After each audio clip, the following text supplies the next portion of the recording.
Hi friends, welcome to Yummy Cooking. இன்றைக்கி நம்ம ஒரு ஸ்நாக்ஸ் தான் செய்ய போகிறோம். இதுக்கு பேர் தட்டை, நிப்பெட் இல்லைனா ஓட்டை வடை எது வேணாலும் சொல்லலாம். வாங்க எப்படி செய்கிறதுன்னு பார்க்கலாம்.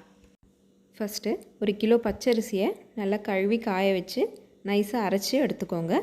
இந்த பச்சரிசி மாவை ஒரு 5 நிமிஷம் லோ ஃப்ளேமில் நல்லா ஃப்ரை பண்ணிக்கோங்க. இந்த மாவை கொஞ்ச நேரம் ஆற விடுங்க. மீன்வாயில் 50 கிராம் கடலைப்பருப்பை தண்ணியில் போட்டு நல்லா அரை மணி நேரம் ஊற விடுங்க. அப்புறம் ஒரு பெரிய பூண்டு, 10 காஞ்ச மிளகாய் இதை நல்லா பேஸ்ட் பண்ணி வச்சுக்கோங்க. ஒரு 100 கிராம் உளுத்தம்பருப்பையும் நல்லா வறுத்து மிக்சியில் பவுடர் பண்ணி வச்சுக்கோங்க. இப்போது இந்த ஆரண அரிசி மாவில் நம்ம செஞ்சு வச்சுருக்க பேஸ்ட்டை ஆட் பண்ணிவிட்டு அது கூடவே கொஞ்சம் உப்பையும் சேர்த்துட்டு அது கூடவே ஒரு ஸ்பூன் பெருங்காயப்பொடியும் சேர்த்துக்கோங்க.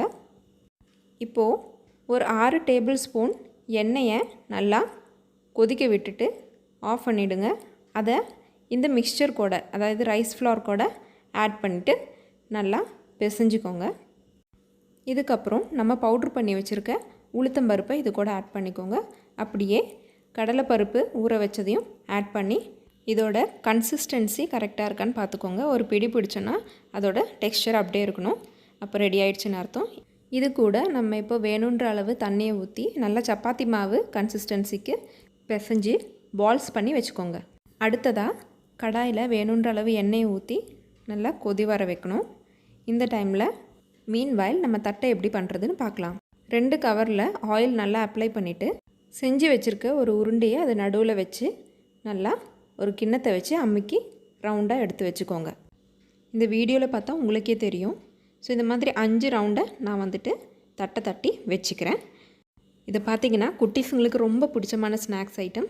ஈவினிங் டைமில் டேஸ்டியாகவும் கிறிஸ்பியாகவும் சாப்பிட்றதுக்கான ஒரு ஸ்நாக்ஸ் தான் இது. ஓகே, இப்போ தட்டை நம்ம ரெடி பண்ணியாச்சு. இப்போ ஆயிலும் நல்லா கொதிச்சிருக்கும். இந்த செஞ்சு வச்சுருக்க தட்டையை ஆயிலில் நல்லா ஃப்ரை பண்ணி எடுத்தால் நம்மளோட ஸ்நாக்ஸ் ரெடி ஆகிடும். ஸோ இதை எல்லாருமே வீட்டில் செஞ்சு பாருங்கள். ரொம்ப ரொம்ப டேஸ்டியாக இருக்கும். உங்களுக்கு பார்த்தாலே தெரியும், நல்லா கிறிஸ்பியாகவும் இருக்கும். செஞ்சு பார்த்துட்டு கமெண்ட்டில் எப்படி இருக்குன்னு சொல்லுங்கள். அப்புறம் முக்கியமான விஷயம், உங்களுக்கு இந்த ஸ்நாக்ஸ் பிடிச்சிருந்ததுன்னா மறக்காமல் நம்ம சேனலை சப்ஸ்கிரைப் பண்ணி வச்சுக்கோங்க.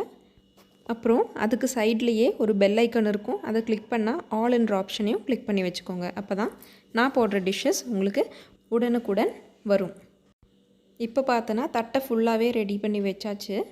நீங்களே பாருங்கள், இதை எடுத்து உடச்சோன்னா எவ்வளோ கிறிஸ்பியாக இருக்குன்ட்டு. முடிஞ்சால் எல்லாருக்கும் இந்த வீடியோவை ஷேர் பண்ணி விடுங்க. தேங்க்யூ ஃபார் வாட்சிங் யம்மி குக்கிங்.